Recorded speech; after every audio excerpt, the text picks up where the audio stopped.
Aleyküm ve rahmetullahi ve berekatuhu. Muhterem imanlar, aziz kırımdaşlar, Allah'ın emanı çiğ kömürden sıkıntıyım ben. Sözünü başlaştım burun. Bugünkü milletimizden erkinliği, vatanımızdan azatlık için kan dökken, can bergen, namı bilinmeyen bütün şehitlerimizin ruhuna Cenab-ı Allah rahmet etsin. Bütün şehitlerimizden ruhlu şad, mekanları cennet olsun inşallah. 70 yıldan beri muhacirette özlüksüz şekilde Dağ-ı Şerif Türkistan davası yakın 10 yıldan beri Xitay tehdidine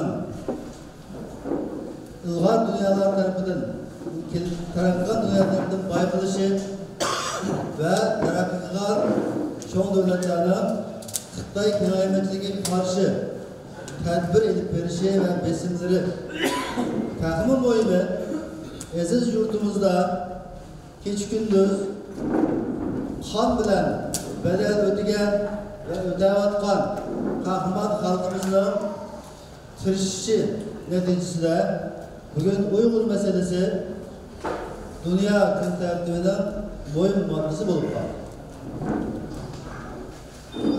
Yakın çağ tarihimizde Uygur meselesinin halkaralık seviyede bu şekilde yükselişi buna şahsen bilişimce dahi burun bopam var.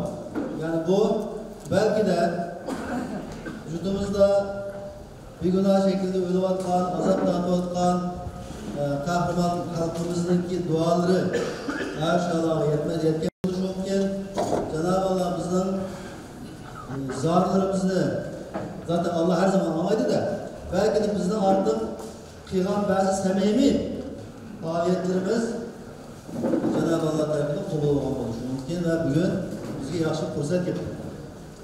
Hem de fırsat kildi ama fırsatı işin için bir teyyamı. Ben yaşamak bala vaktimde kaç kare toğla mı? Tazmında tutkaldığımız vardı, yazlık dersinde tazmında öteceğim. Tazmında bana vaktimizde orma vakti olarak gittim. Her şeyde orma vaktide tabi çıkılan bir şamal var. Eğer şamaldan burun, oğman olup, kamalı koyup, dibek taş bilen bu buğdayla eski olan dingin, şamal çıkarmakta soru aldığın gel. Sonralandaki buğday bitirerken, saman bitirerken üçüdür. Yani Cenab-ı Allah'ın bu şamalı her şeyde aşk mevsiminde var. Ama o vakitte haman teya olan diyen soru oldu, hamanı teya kılmadan soru yapıyor. Yani boyun bu olandan sen, verdiğin yaşım gitti, fırsat geldi değiş, bunu baykaş, bir kabiliyet olsa, o şamalını toğur şimdi en boyun soru.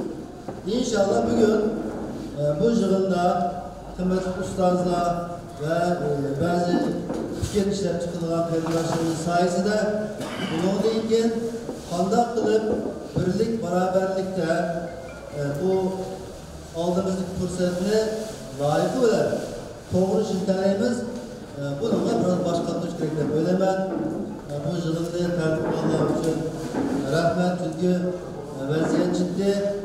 Bunun deyken dikkatimizi toplaşmamız gerek, gücümüzü toplaşmamız gerek.